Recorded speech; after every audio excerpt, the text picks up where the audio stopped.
feel like I've really made it now.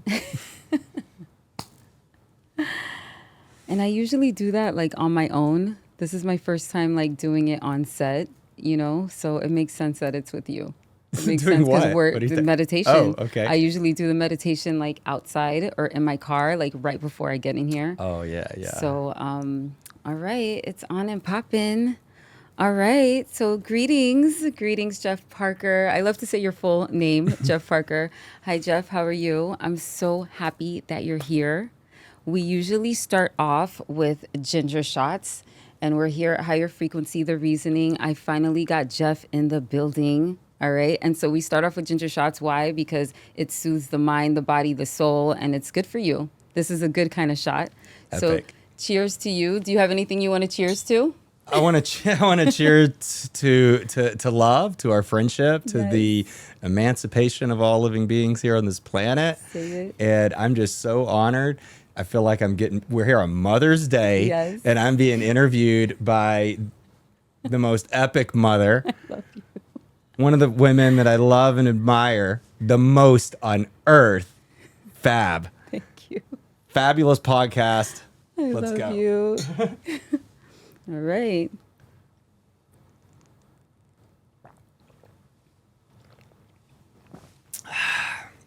Oh, It's like yeah. it's a root, a healing root, and I feel like here on Mother's Day we're getting here to the root of it all, right? Oh, yes. Oh, yes. Woo. Yo, you threw that down.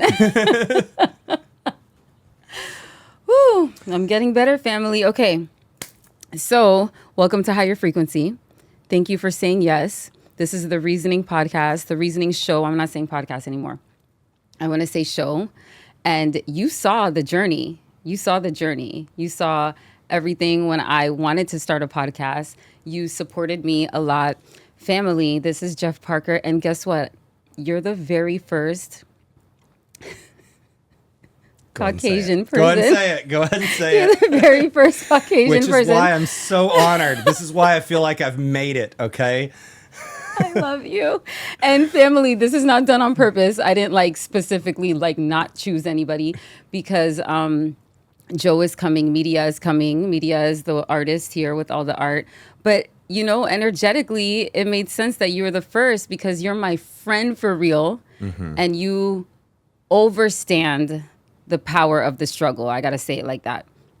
So we're going to start off by how we met because I'm happy you brought it up. You brought my sister up because I was like driving in the car, like how? I couldn't remember the very, very moment. And then right when you said my sister, everything just came in. Everything came in. So tell me, let's talk about it because this is serendipity. Yeah, well, it was really funny. A few months ago, my girlfriend tells me, she said, Jeff, I was out and I saw this woman walking around Miami that looks just like Fab. She could be her twin sister. Does Fab know that? And I said, yeah, she does, because that is Fab's twin sister. I actually met your twin sister before I met you. Yes. Right when I moved to Miami in Coconut Grove at some cool clothing store. And she was like, oh my God, you and my sister are the same person. You have to meet her. And then we met shortly after. We met. I had an event. It was called Higher Frequency because that's what evolved to the podcast, to the show now. Always on the 11th. Exactly. And you came with your dog, right? And at first I was just like, the dog. But I couldn't say no. He came with this bright smile, family. See the smile? And I'm like, sure, welcome. And then we just been friends ever since. You just like really came with this energy. You came with this supportive energy. You were all in from the moment you came to the door with your dog. And you met so many people. We met so many people together that night because there was people that I was meeting for the first time that came to my event. And from there, let's talk about it because we started doing events. We did. It evolved into that. Yes. Evolved into like a relationship that got really deep on big issues around the world very fast. And we recognized that we had some work to do, a spiritual calling. And I feel like it's not fully tapped in yet, you know, what we are going to be able to create and weave together. But we went ahead and started with some pretty provocative events, I must say. It was deep. We started off with the 4th of July. And I remember when you called me and you were like, do you want to do a 4th of July event? And I was like, no way, Jeff, you know I'm not into that. And it's not our story. We weren't even free yet. No. And you were like, no. This is what it's about. And I want you to break it down to the people, to the family, like what you said to me that allowed me to be comfortable with you and to say yes to doing an event on that particular day. Well, I can't remember exactly what I said, but I'll go in a little. But I know it had to do with the fact that I said, let's create a racial healing event.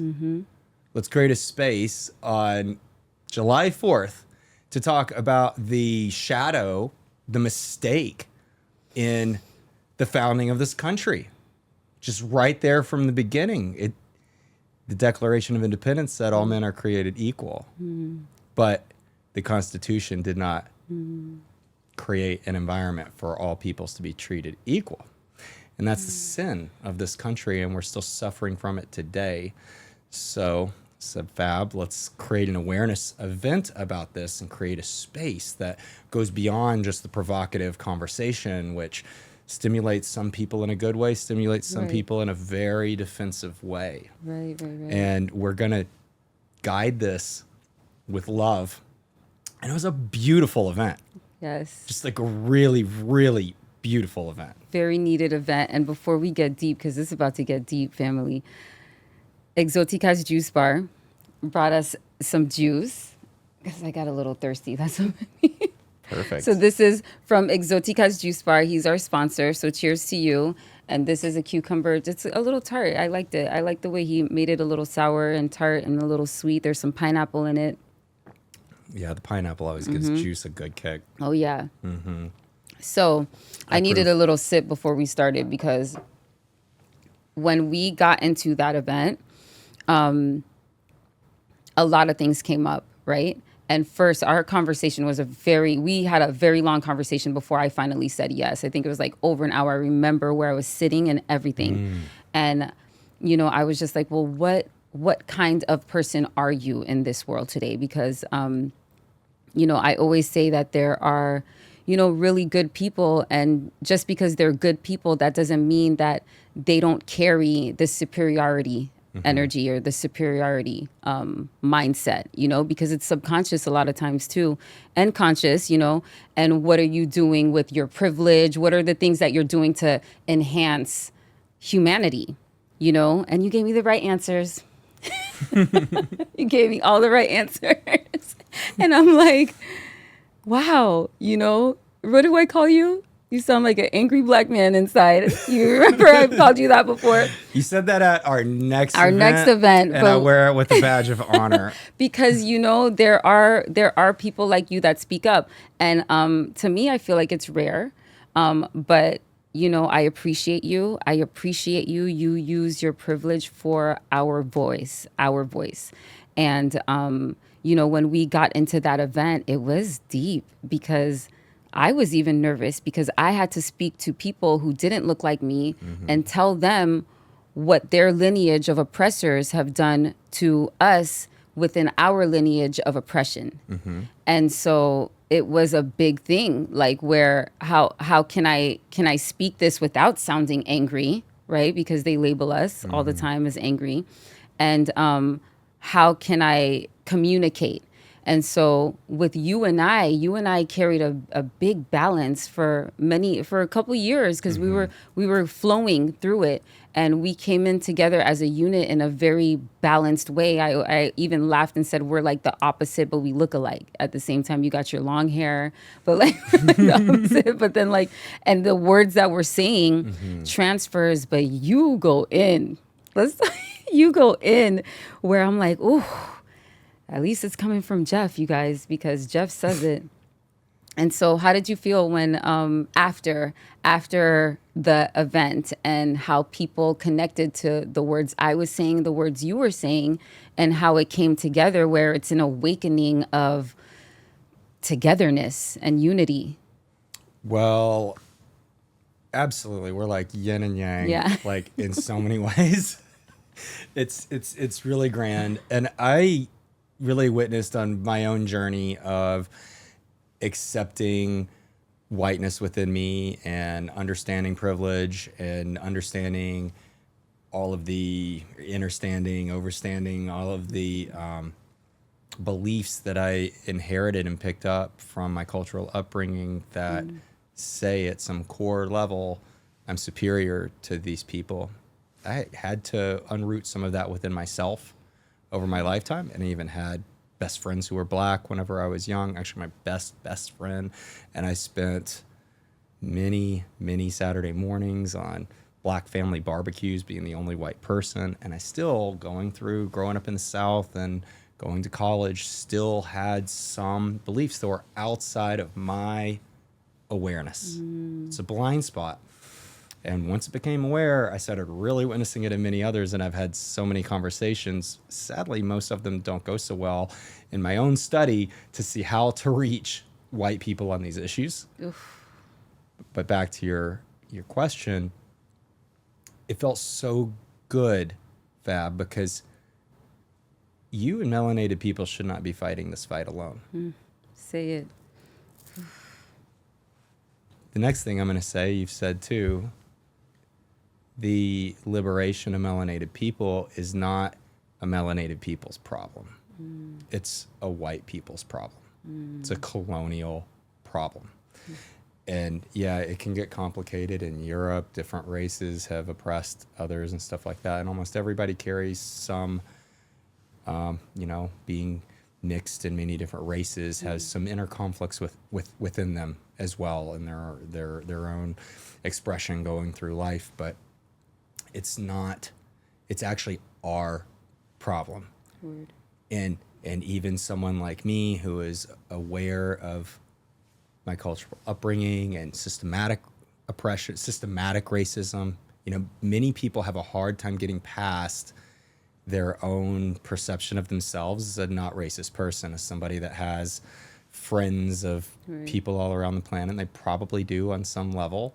And so that's their get out of racism free card. They're like, Yeah, okay, I have a friend. Yeah, exactly. It's true. nothing else to look at here. and then I'm going to get defensive if you make me broach any uncomfortable subject. Deep. But my question is, have you ever really talked to a melanated person, looked them in the eyes, shut the fuck up, and listened to them about their experience? And not create space for them to validate the experience that you want them to share, which a lot of white people do. And a lot of melanated people have learned how to cope and say certain things to get by amongst True. white people, and they say different things amongst their people amongst people who have the lived experience they've had, Right. or similar enough to have the empathy to understand it. And I do believe empathy is the first step I was ever able, that enabled me to ever be a part of this conversation and listen. Before I started, reading feminist literature and black liberation literature and watching documentaries and really going down that path. But it really started by listening to people. Wow. And that's deep that you said about empathy, because I feel the same. I always say that you will never understand what we as a people go through, but you can always empathize. And that's always like the phrase, like the lines that I always say whenever I'm speaking to, because you're not the only person that I have that conversation to. If you see me smiling and I call this person my friend, and they're Caucasian, just know that I had that conversation. I have to. Because in this time, there can be a moment where superiority kicks in. There can be a moment where you can speak a certain way that is not appropriate to equalness, if that makes sense. So it's like when I met you and I spoke to you, I was just like, wow. It just instantly reminded me of like the stories of white people being lynched back then because they were speaking up for Black people. They were helping the Black people. So I was just like, there are those kinds of people now that are speaking up. And it's rare. I keep saying that. We have another friend, another mutual friend, Joe, which he's coming to, that's just like you, you know, and I've had this conversation with him as well, and he's coming on the show too. When I hear you speak, okay, I'm like, oh my gosh, Jeff, you are ruffling some feathers over here, but you say it so boldly, so strong, and it's the fact that it's coming from you, it's stronger because you're speaking to your own people. Let's go to event number 2, and well, I don't think that was event number 2, but the Thanksgiving event that we did. I mean, I spoke at one of your events and stuff too. Yeah, but you spoke. The Thanksgiving event was kind of our opus. Yeah, you know, to this that point was the one. and it's still it's more timely than ever right now, and we'd also probably be burned at the stake for having that event in today's climate, which is why it's so needed. Yeah. The conversation is too potent. Yeah, very potent. So imagine, family, we did the 4th of July and we did Thanksgiving. And if you know the history, you know the history. And you know that these two dates aren't really dates to be celebrated, right? Unless knowing and having knowledge of what really happened. And so here comes Jeff and I coming in, and we're talking about it on both angles. The truth on both angles, you know? And so that event was a lot of people, many people. It was very interesting how you talked about it so strongly. And you see me stuttering. Jeff is better because I be trying not to say it, but like, let's keep it real. There was like a whole bunch of white men in the front, and you were just like, let's not act like we don't have the privilege. Let's not act like, and I'm like, yes, Jeff, say it. Because if I said it, I would look, you know what I mean? There's way too much resistance. There needs to be so many more white, especially men. Right now, the United States, I hate to say America because that's another superiority thing, you know? Yeah. There's North America, there's South America, there's a lot of countries in North and South America, but here in the United States, we refer to America as our country, you know, True. which is another just little subtle thing. You know, we're the police of the world. We're the moral good force of the world. We deserve to conquest everyone. We deserve to have dollar hegemony over the whole world and use our military and economic threats to enforce that. So we all have just like a little bit more purchasing power here in our country, but the fat cats get a whole lot more control of everything, right? So yeah, it was my honor to have that event and create a platform that wasn't just, all right, well, let's go and skewer, you know, white people, because it was really about inviting everyone into a safe container, a vision for the future where we actually live in Martin Luther King's dream, where, and you know, so many white people get this wrong because they say, we don't want to talk about race anymore. Talking about race is what's keeping us stuck in the past. Let's just quit talking about it and we won't have any racial issues. We all just kind of see each other. The problem with that is that if we can't talk about race, we can't talk about the disparities that exist. We can't talk about the data, the numbers, as well as the anecdotal, you know, evidence and the lived experience of every melanated person in this country. Very true. We can't talk about that stuff. We can't talk about the psychological impacts of slavery that have permeated for generations of suppression, trained, you know, obedience, and so much psychological terror that continue to be inflicted after the Emancipation Proclamation and the 14th Amendment, and the promises that were made to provide land and more were mostly unkept. There was never a restoration. And the civil rights movement required so much blood, sweat, tears, powerful faith. You know, John Lewis is one of my absolute heroes.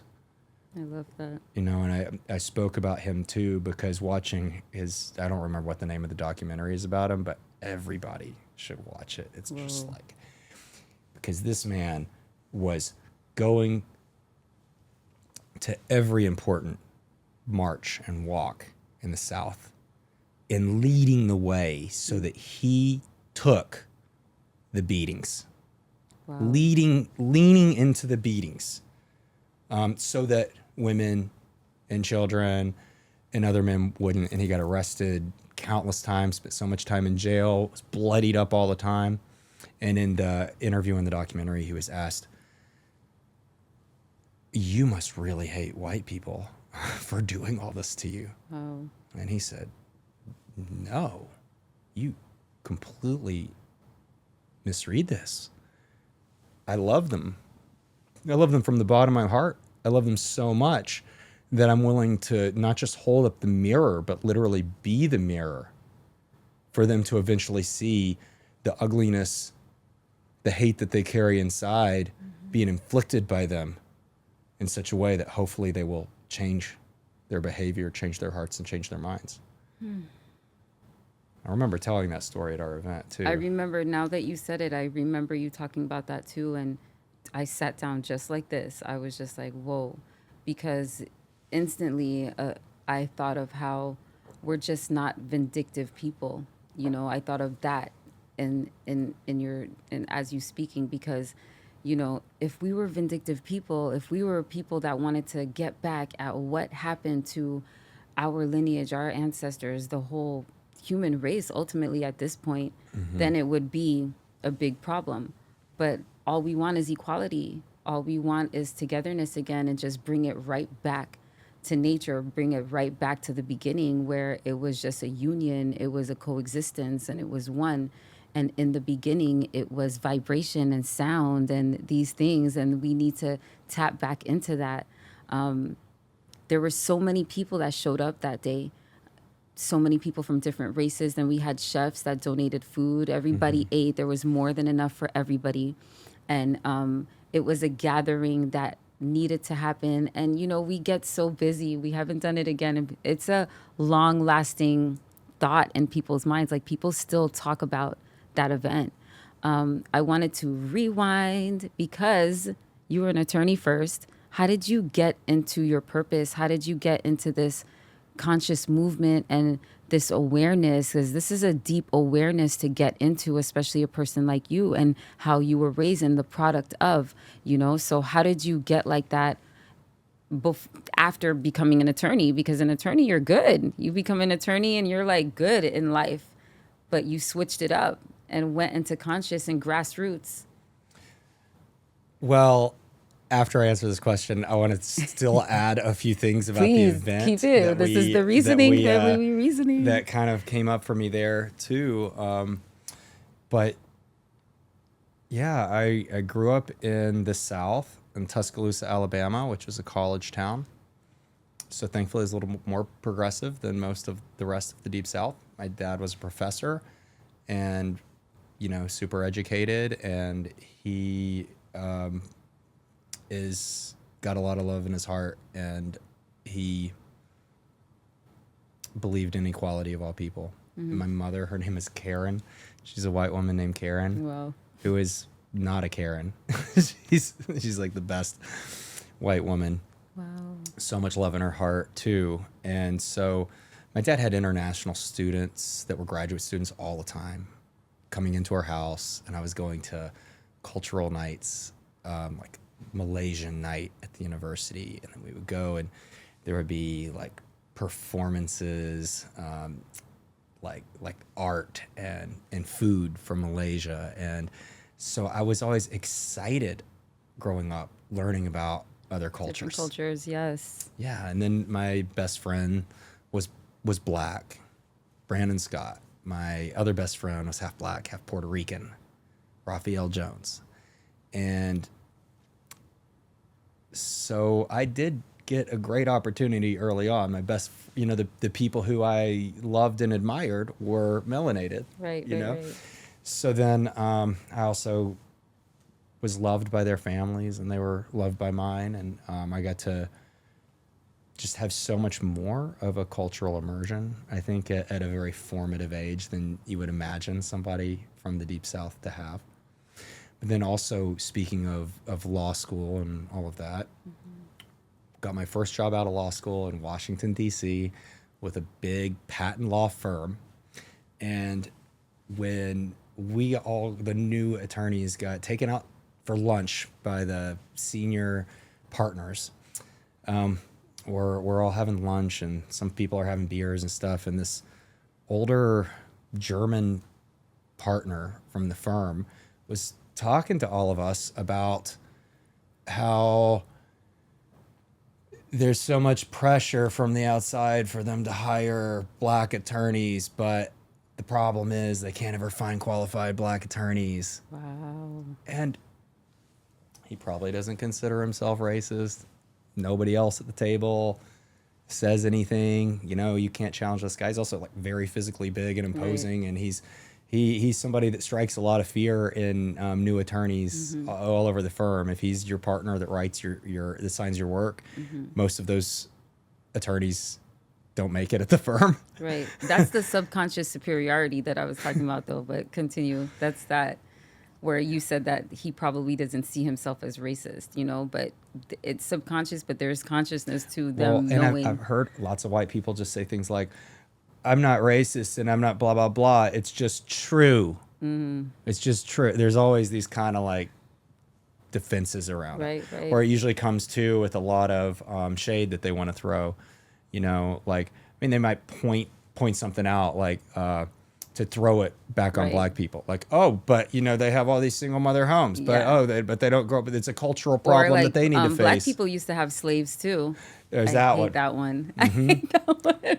Like, we weren't even doing the amount of atrocities that happened to a set of people, which I said at the event too. We weren't doing it to that extent. It was just servant, you know, like maids or what, you know, in that sense of having ownership of, you know, and then it just got that's part of the wild. whole like poison, the sickness that got inflicted from chattel slavery, which is the worst form of slavery of all the others. So from, you know, Arabs enslaving Serbs or something like that.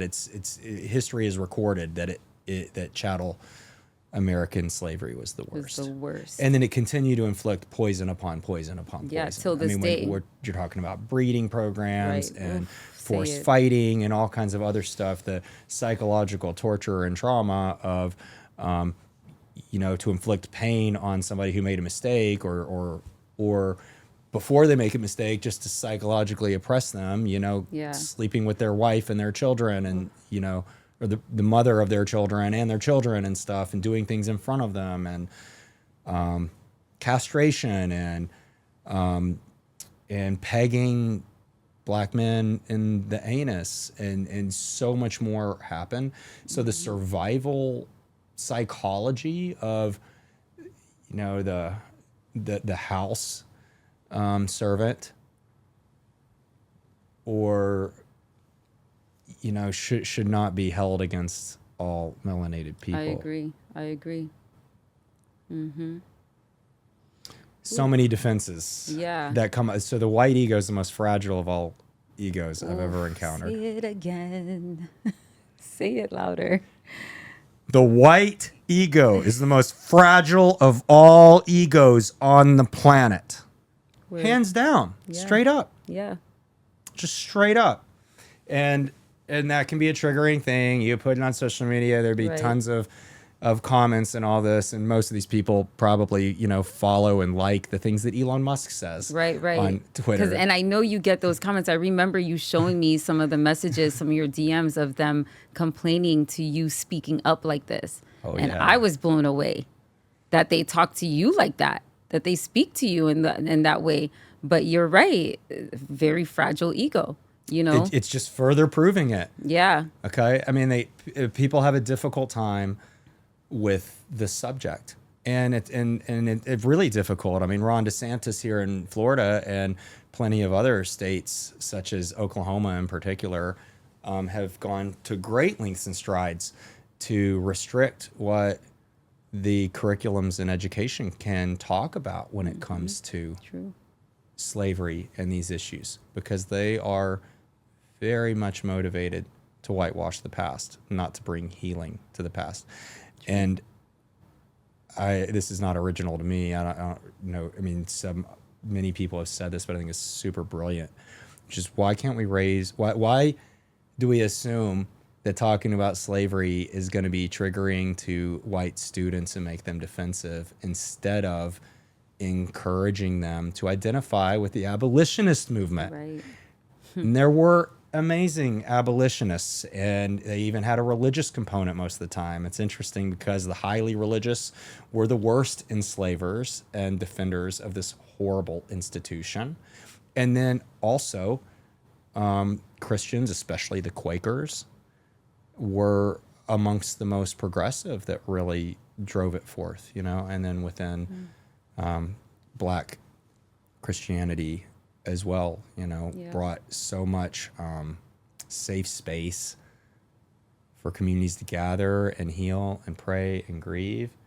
And I don't know if you know this story, Fab, but I once went to a Black church in Memphis, Tennessee. Tell us. And the pastor of this church is the Reverend Al Green. Oh, wow. Who is an R&B legend, you know, with gigantic hits everybody's heard on the radio. Of course. I took my mom there on Mother's Day, actually, interestingly enough. And my sister was living in Memphis at the time because her husband was in his doctor program or something over there. And so we drove to go see my sister and her kids. And I took my mom. I was like, okay, if I'm ever going back to Memphis, this was my bucket list item. So happened on Mother's Day, and it was so cool because there was like an African queen. I don't remember what tribe that was there. And her entourage all dressed up in epic African attire. Yes. And so the congregation was filled up in this church that had been around since like the 70s, and it was kind of run down a little bit, but it had so much soul. And so the choir that Al Green put together and the talks and everything, I had the most elated spiritual experience that I've ever had in a Christian church. Of course. And it's been repeated in a few other Black gospel churches. Of course. Because the soul. Because the shadow of American Christianity that they must confront is that Jesus is every Black man and woman that they feel superior to, ignore the plight and the suffering and the inequality of, don't stand up for, don't fight for. And not just the Black man and woman, but also the red man and woman, you know, also the indigenous. The indigenous we're people, kind of, yes. We're not bringing that up, but that's what our event was about too. That Thanksgiving was indigenous. The story that we have about it is not true history. Right. The myth that we have about it as a people, it's more part of that whitewashing of history. But the insight we had was that maybe, since it's not true past, maybe this is actually a prophecy. It's the thing that we need to do to help heal this, which is get everybody together as one human family. Yes. Share amongst good foods from the earth, good vegan food. And it was plant-based food. We had it all from plant-based food family. Caribbean, soul food, African food from different chefs, and it wasn't donated. I paid for it. Oh, yeah, that's right. I actually exhausted like a third of my life savings. Well, it was free for to the event people. To happen. It was free for the people. That's right. That's right. There was some funds being spent to make it happen, which, of course. Well, but I'm proud and honored because I got to put my money where my mouth is, and not just be a talker about these issues in my allyship, but actually do something within my power that I had at the time. And the goal was to cross race lines, wealth lines, class lines, and get people together to hear the information, receive from indigenous elder wisdom. Yes. Hear, your amazing talk, my amazing talk, Christian's amazing talk. Yeah, we had guest It's speakers. so many people, the music, and then the food and the meals, and getting people to just get together across all of these walks of life and see the human in each other, but have a safe enough space to talk about how we actually get there Right, to right, the right. dream where we're all equal. What are And the what things you we need did too is, made reparations as a lifestyle. And I talk about that too amongst people who don't necessarily flow with me or look like me. I have those conversations in a room full of them saying, hey, reparations is a lifestyle, where meaning like give back to the people. Like, that not only are you able to, and when you're able to, what are you doing and how are you doing it? How are you giving back? What does that look like for you? You don't have to wait for a bill to be passed. You don't have to wait for any of these things. You as a person do it on your own to make it a lifestyle, buy someone coffee on Black History Month, or you know what I mean? These things where it is a lifestyle, you understand what your lineage did, and who you are and how you're placed in society. And so what are you going to do with your placement? Are you going to make it in a better way? And you do that. You do that. You do that. You Thank you. definitely do that. Thank you. That's why I needed you here, because I wanted be people. the change you want to see in the world. Yeah, right? you have to, and you've become that. You are still that, because you have, in the midst of that, have evolved and done so many things. You wrote a book. You're doing retreats. You have a beautiful queen. I was so happy. Don't come for me, Umar, but listen. I was really happy that you found a queen. I feel like you have spoken up for us for so long. Very powerful, very bold, in sometimes scary situations. It's scary because it's harsh. You know what I mean? And so I feel like it's deserving, family. This is deserving. He deserves to feel a little of how we are. Because you speak up for us. You love us so much, like for real, for real. And I know what real love looks like, and I know that you are really for the people. So when you met your queen, I was so, so happy for you. I felt like, yeah, that's deserving. That's very deserving, because it's ultimate God woman, and so for you to be able to experience that is magical for you. Is it magical? It's magical. Yes. Yeah. And she's amazing. I love that. She's my soulmate. Her name's Soul. And yeah, she's a really, interesting mate for me, because she is about 1/3 indigenous to Mexico, 1/3 African, Black, 1/3 European, Wow. white in her makeup. Wow. Somehow it comes out to about a third. And so she is sort of this blend of the eagle and the condor prophecy that fascinates me, that motivated our event. And so it is a lot different experience, talking about these issues, learning these issues, than it is to, be so intimate with somebody who has a lived reality with these issues. Oof, deep. So that pushes some of my edges sometimes, that helps to shine the light on the little areas, deep inside my cave that still have those shadows, Those parts, you right. know? So it lets me empathize with the pain on a whole other level and literally witness it, because, well, she is gorgeous. She has so much spark and shine in the world. And so she's very well noticed, carries herself well Right. in so many spaces. So many people think, she has a lot of confidence, but what they don't see that I see, is the times where she doesn't get the same respect that other people get. Deep. And I witness this, and it, makes me sad all the time, because it's something that she had to accept in her reality so long ago that it just becomes something that She just moves through, accepts, this past year of Trump 2.0 and Heritage Foundation and white supremacy becoming much more out in the open and less looked down upon by society, and African American rights and civil rights getting rolled back, repealed like crazy, and most people are just, their algorithm doesn't even show them anything that's happening, So true. negative. So they're like, oh, I don't know, maybe, I don't know. During all this time, I mean, it's breaking my heart. I'm grieving, and the attorney in me can't help but go and study every new constitutional violation that's happening, and watching foundations and institutions in our democratic republic, which is not perfect, but watching some of the safeguards and safety rails being demolished. Yeah. And really studying what the heck can we do about this right now.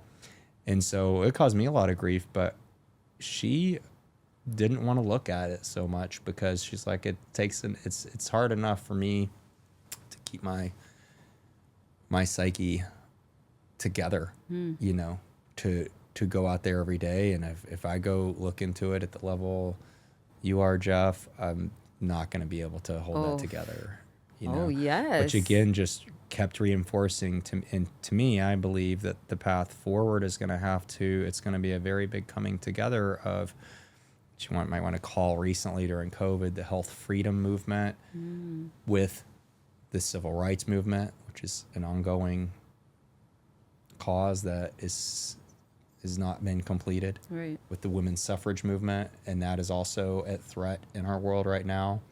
And then maybe even some elements of of the Civil War, and even the beginning revolution that started this country, even though it was mostly a privileged white man's revolution against the monarchy, for them to have power against a monarch and against the people. There was still an element of freedom there that has resonated within the American psyche, and I think little bits of each of these movements make up the full American story, because full America is also Chinese immigrants, it's indigenous peoples, whether they have immigrated here across lines or not, or were here whenever Mexico was conquered and absorbed into the United States, for instance, that we call now Texas, and more. But I think it has to involve a little bit of all of that, and it's going to end up being a grand coming together. But I think it's gonna take a lot of pain and shadow from what I'm looking at right now. Whoa, it is definitely going to take a lot of pain, because you said psychological horror. You used that, and then you said psychological. There was a couple of other words that you used behind it, but that stuck to me, the horror part, because it is horrifying in your psyche. And it's like, what to do, especially if you're a parent, a mother, a father, you know what I mean? Like, you want to make sure that your children are okay in this world. And it's crazy out here in the streets. I always say that it's crazy out here in these streets. So what are we going to do about it? Like, how are we going to, submit to the peace? And so this is where we're at right now. And I'm seeing it. I'm seeing a lot of people reconnect to love. And I think after COVID, I was one of the people that got to reap all the works that I was doing for so many years before that, where nobody wanted to listen. When I was speaking about consciousness, when I was speaking about yoga, movement, fitness, health, all these things, and nobody wanted to listen. And then all of a sudden COVID hit, and there was a shift. I mean, we were seeing the dolphins coming out of the waters. I never saw dolphins, and they're here in Miami. They're native to Miami, right? Dolphins. But I didn't see them until the world went still. And so they got to feel again. The animals got to feel again. I remember that. Yeah. Walking on yeah. the and bridges just seeing all of them. And I'm like, where were I went to college here, and I would always sit at that same spot, and I never saw them. And I instantly understood what that was. It was the stillness. It was the recreation. And now here we are. So there's a lot of distractions happening. But we're coming into the awareness of, we need to love again. And so this is like a good segue to what you're doing right now, because you're tapping into love. You're on a whole love frequency, love movement. You're helping couples reignite their connections, their commitment, their power together, them being soulmates.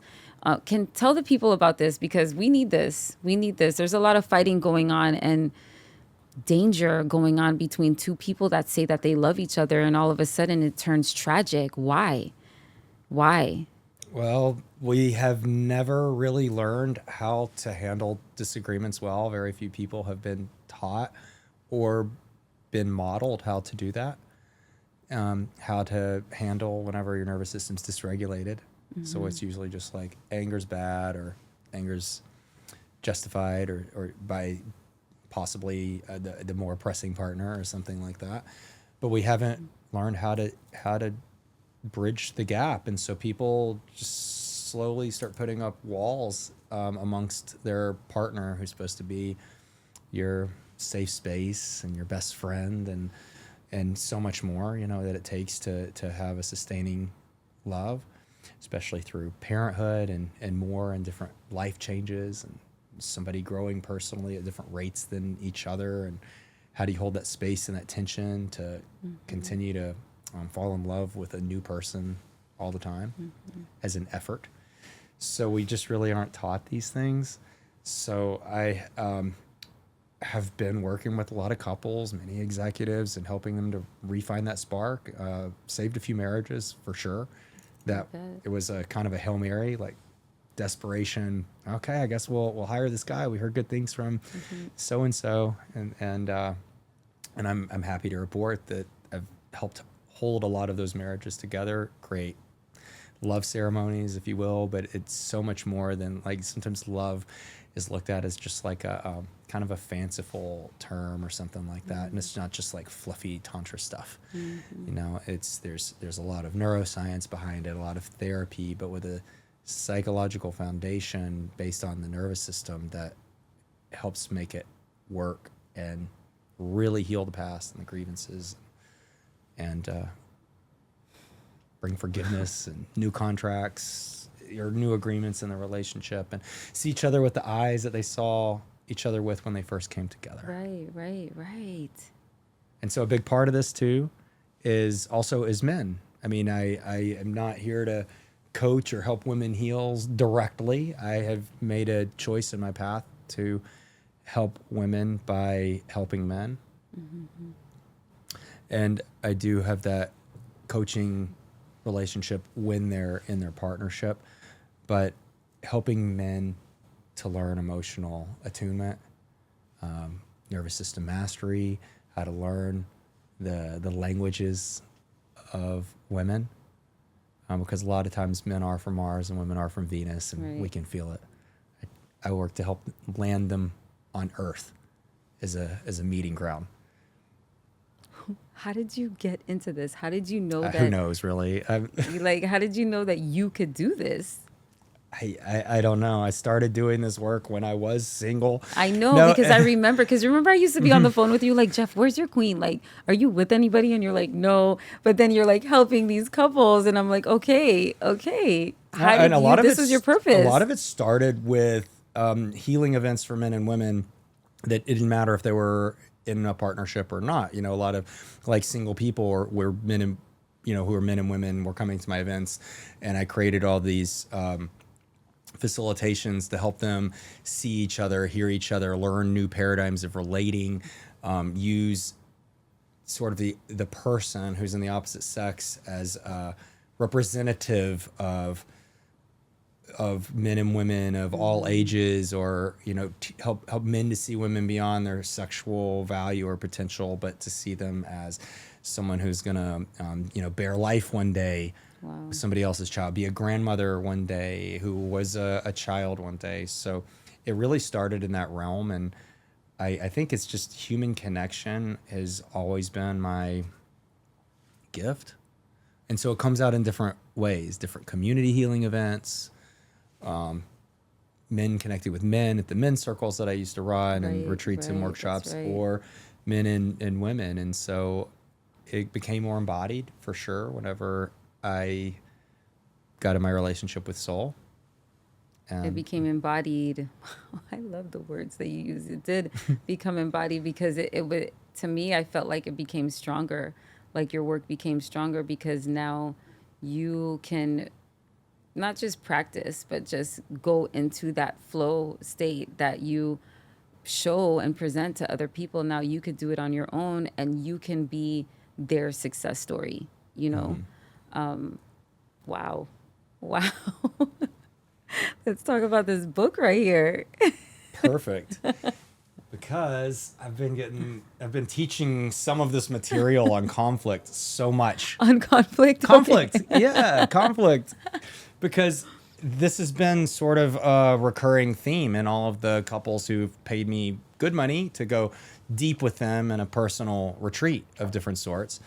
And a lot of the same issues are always present with those couples. Like we have these certain fights that never get resolved. It's the same fight over and over and over again, or never been able to move on because of this one thing. And you form these new strong beliefs and walls and barriers that have just pushed each other apart. Mm-hmm. Sometimes they phrase it as communication issues. And so I was like teaching the same material all the time. And a lot of it is based on therapy tools that already exist, nonviolent communication and imago therapy and stuff like that. Mm-hmm. But I started finding another layer to interact with this beyond kind of like the mind level, words level, but from the heart, from the energy, from the nervous system. And so I developed these paradigm shifts to begin that conversation and work on root issues of safety within the body and new conversations to have based around this concept that I developed called the 6 sacred needs. And that those are to be seen, heard, understood, felt, respected, and loved. Okay, let's say it again. Seen, heard, understood, felt, respected, and loved. Wow. Correct. Repeat, family. And so is there a link that you can send me? Okay, so there Yes. will be a link in the bio, in the description, family, so you'll be able to click on it when this episode goes up. So get this book. This is actually mine, right? This is yours. Yes, this is your gift on Mother's Day. Absolutely. And the cover is, well, it's got a yin and the yang, you know, like a masculine and a feminine, half to the heart. And then it's got this gold repair, like repairing the cracks, from this Japanese word called kintsugi. And that is the art of like fixing porcelain with this gold glue. Wow. And the thought is that it actually makes the artwork more beautiful. Instead of it's broken and we're going to throw it in the trash, we're going to repair it and make it a new, different but beautiful piece of art, royal. And that is a great metaphor for relationships. Wow. To work is to learn more about each other with curiosity through the mishaps, through the miscommunications, through the fights, to go on a deeper healing journey together. And then the love becomes so much stronger. Oof. So, yes, this is a workbook. It's like information, it's exercises, it's practices. Workbook, of course. That makes sense. And then the attorney in me has these like, put these like flow charts together and stuff that makes it pretty easy to have on hand to practice. Self-regulation techniques, co-regulation techniques with your partner. So it's a whole system. There's some videos to it as well. Not too many. Like here's a really long video course of Jeff talking. There's like a couple of videos of visual learning and then an audio podcast. And it's just meant to help support people. Yeah. And they can engage with it little or a lot and make a big difference. Wow, Jeff, because you dove into this, because you took a break out of the community for a little bit. I haven't seen you. And you came back with this. And I was like, okay, that makes sense. That makes sense. Like you really went in, and created something that will really help the people. Let me hold it on my end right here. So right here, seen, heard, understood, felt, respected, and loved. And we got to. This is how we win together. This is how we win together, family. Amazing. And I'm doing check it. this out. Tell me. My girlfriend, she recognized this. I didn't even see it. Win Together. The name of this book for couples makes a lot of sense, right? Win Together. And she recognized that that's actually kind of the philosophy for all the other work that I do too. I want us to all win together. Rich, poor, black, white, yes, red, yellow. That's what I was thinking when I was saying it out loud. Win together. I thought of humanity. I thought of beyond couples. Humanity. Like this is the premise of love. Like I said, you're on a love frequency right now, and so it's great for couples. But I think people who aren't even in a relationship should be reading this and applying this to togetherness in different aspects of life, not just in a relationship, not just in an intimate relationship, but other relationships that can win together. Trademark. Yeah, completely. I'd say probably 80% of this can apply to children, parents and child.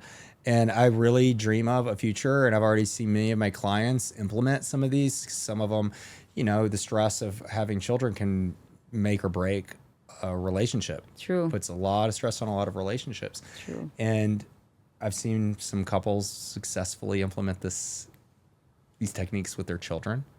And I'm just like, oh my gosh, imagining a world where parents are taking accountability to their kids for when they have caused them harm, instead of just, you're the kid, parents always right kind of attitude. So it makes me really excited. And look, I've got to say too, and then all relationships you have in life, and then whenever you do fall in love or you do start the relationship, it's always this honeymoon phase where you're like, all in, you're all in. You Yeah. invest in each other. It's like so magical and all the potential.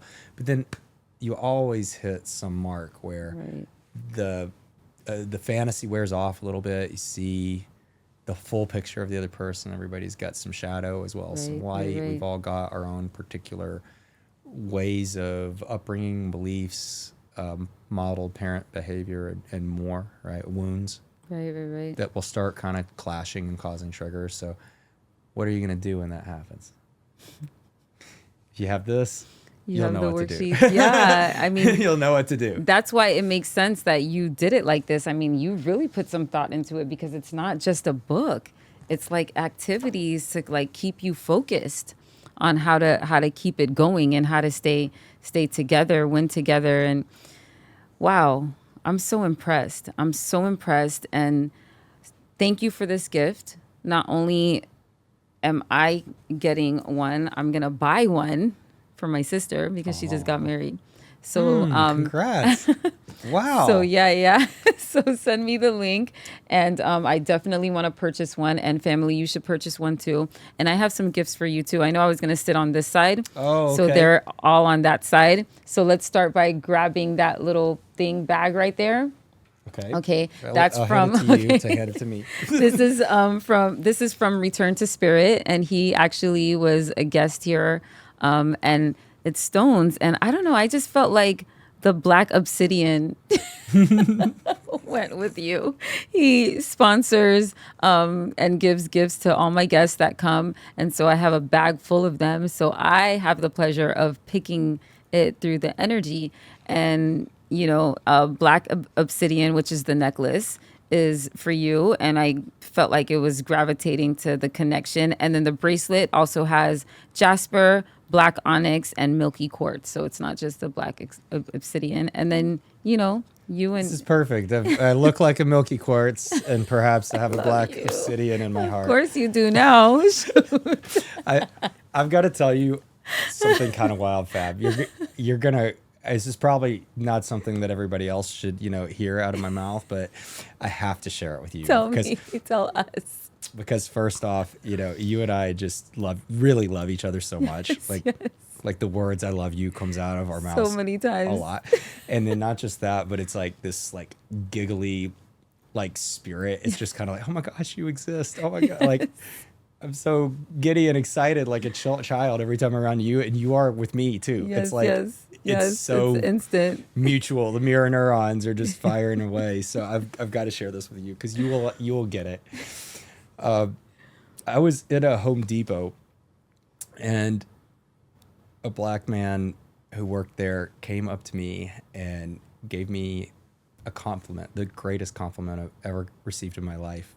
And I both don't understand it at all, and I perfectly understand it. Tell us. I had a hat on.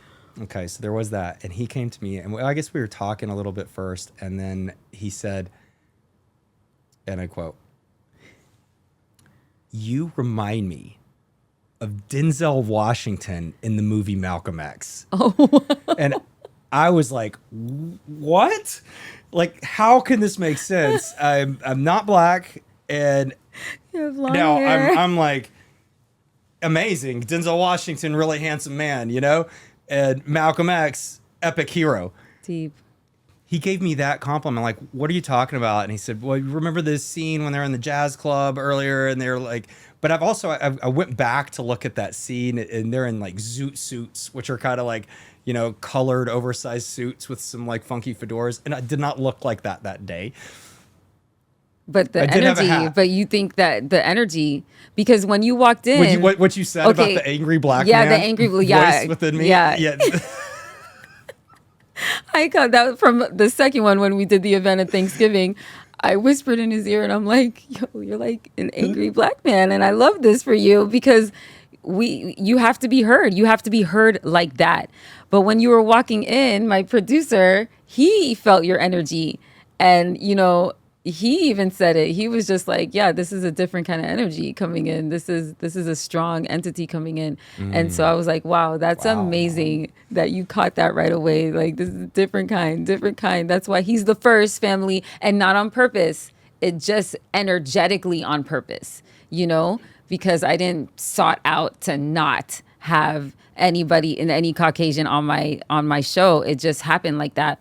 But like, and other people said yes, they just haven't been on the show yet, but it made sense that it's you, you know, because you carry a very unique, universal energy, and that's important for me. I got to preach that, you know, and so you help me preach it with the events that we've done and the work that we're continuing to do, and you seal it up or continue it infinitely with the power of love.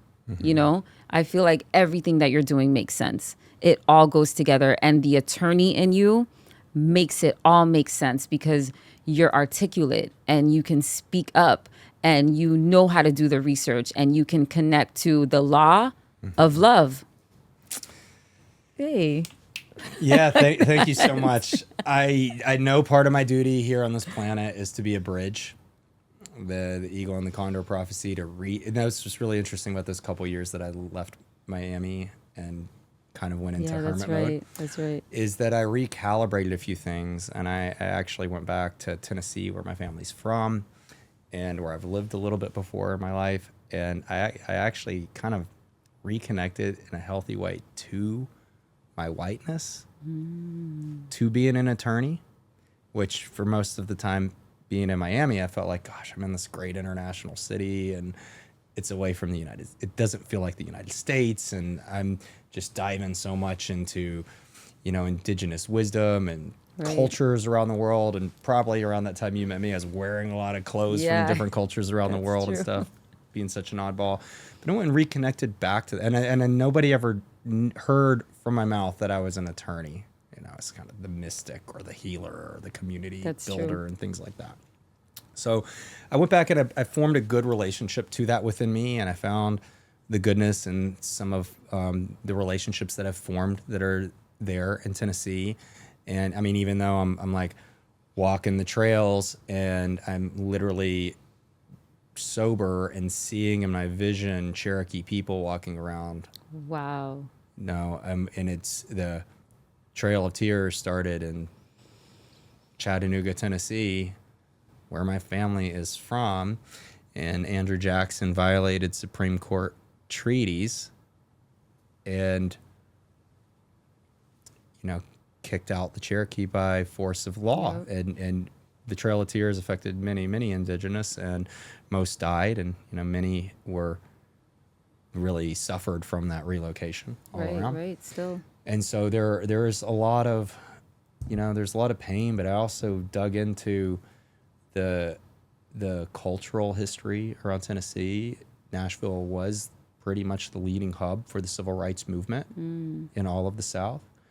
And so I reconnected in a positive way to understand more that if I'm going to be an effective bridge and help bring this kind of oneness and this healing and bring some shadows to light in America and actually help transmute it, that I can't just reject all of white America, all of cultural America, even when it's super tacky, and gotta bring the love in my heart in order to be received as a change maker. Whoa. It's working.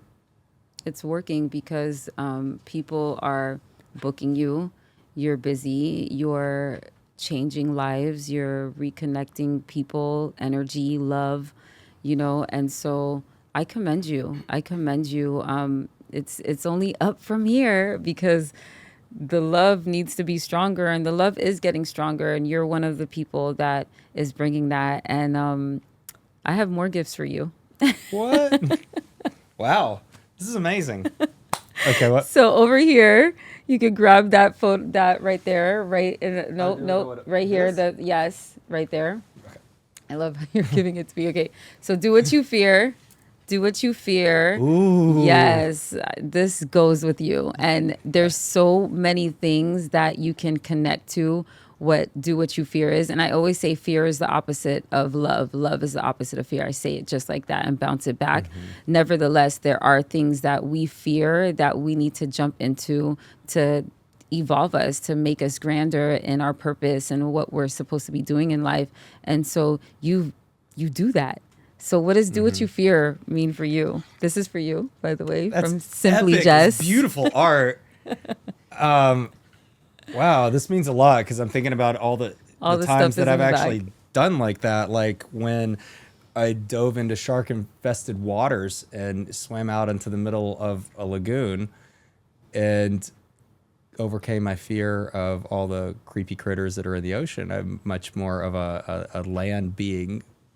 Love the mountains and the forests, feel really safe for me. Many other initiations in life have caused me to step into my fear or live out my worst nightmares. Wow. So this has got a lot of powerful meaning for me. Oh, yeah. And so all the information is in the back where she is inspired. Her name is Jessica Marquez. She's a great friend of mine. She's an artist. And she's a sponsor of Higher Frequency, the Reasoning Show. And so that is for you. I have a couple more things for you. So Exotica's Juice Bar is also a sponsor. So whenever you're ready to go get your juice, smoothie, or acai bowl, it's on me.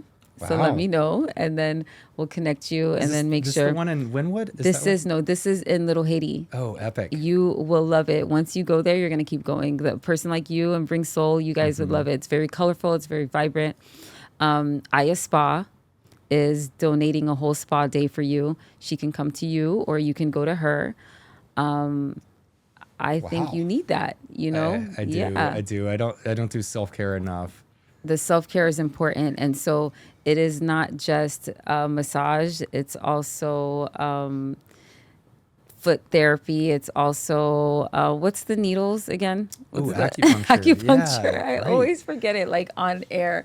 I was telling her name is Sherelle. I was telling her that I'm like, every time I always forget to say acupuncture, but acupuncture. It's beautiful, and you need it, and I trust her.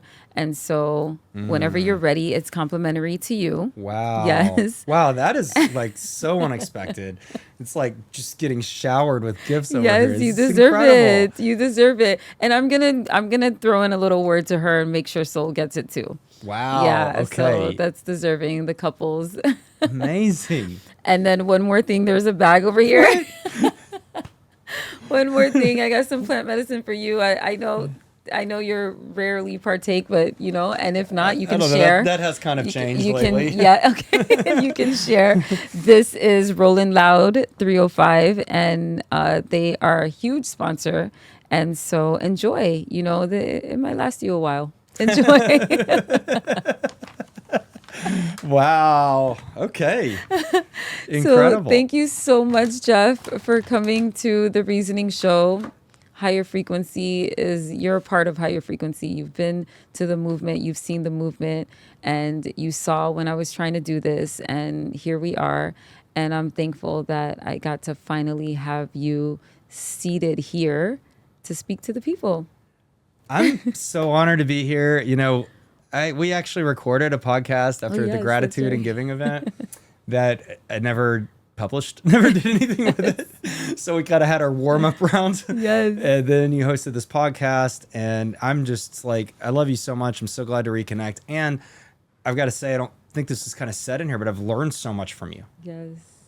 Like I have not been created in a vacuum, and it's taken a lot of effort, research, learning, conversations. And so, in particular, doing these events with you, but also all the conversations in between. Oh, yeah. You have really educated me so much, and your friendship means the world to me. And, we have held hands in this walk of life many times, and in many spaces. And I want you to know I'm always here for you. You snap your fingers, say, Jeff Parker love, Jeff Parker love, Jeff Parker love 3 times, and I'll appear. I'm here for you always. And I admire you tremendously. And you're always elegantly adorned. Thank you. Just such incredible style. You've had incredibly stylish guests on this show. And then I came in here looking like corporate, kind of on purpose. It's like my own joke for myself instead of all of my adornment. So in contrast to the other Jeff you've had on this show. You're perfect, Jeff. Lizzie Jeff. Oh, yeah, that's right. That's right. Long time ago. This is episode, oh my gosh, like 20. Well, this is like the 20-something episode that's been recorded. But like what's out now is coming up is the 17th episode. So we have a lot of recorded episodes. So I'm just putting them out. New season, yes. Oh, yeah, well, it's the 17th episode, but we are in the new season now. This is season 2. So thank you. Thank you so much. Until next time, you got to come back. We got to talk about it some more. I know. We talked about, these topics, but like really, you and I have so many topics we can talk about. You know, like it'd be my honor, and I can't wait to create some events with you again. Yes. I did have my book launch party, kind of announced back to Miami. I'm starting to do some collaborations and be visible again. I also have a men's retreat coming up, probably going to be past. It already happened when people are listening to the show, but I'm going to have many more of those coming through the fall. Amazing. Called Camp Brotherhood. There's even going to be a Camp Brothers and Sisters coming up in the fall too. Yes. So to help us to reconnect back to that inner child play and the part of healing that can be more community supportive and connecting to earth, the elements, spirit, our inner child, our inner wisdom, rather than just the like puking out all the pain in an ayahuasca bucket, which is good to do too. I haven't touched that yet, but it's coming. It's calling. It's calling. You are ayahuasca, Fab. I love you. Ayahuasca is... Maybe that's why I haven't been you don't need connected it. to... I feel that. Really, I say that. I used to say I don't need ayahuasca. I thought I had but that was just my white ego, which I'm constantly having to battle because that thing is a strong devil. I know. It's a strong devil. But you got Sophia, the wisdom in Gnosticism is the same as ayahuasca. It's the goddess energy, the mother energy, and you're so tapped into that. Thank you. Like emerged from that, and it's very much just in your DNA and your soul and your fabric, and you channel that. So you are ayahuasca to the world. Thank you. What a gift. All right. Thank you. Thank you so much, Jeff. Thank you for your words. I appreciate you. More to come. More to come. Thank you. Higher frequency. Until next time. Renar's coughing. I appreciate, love you.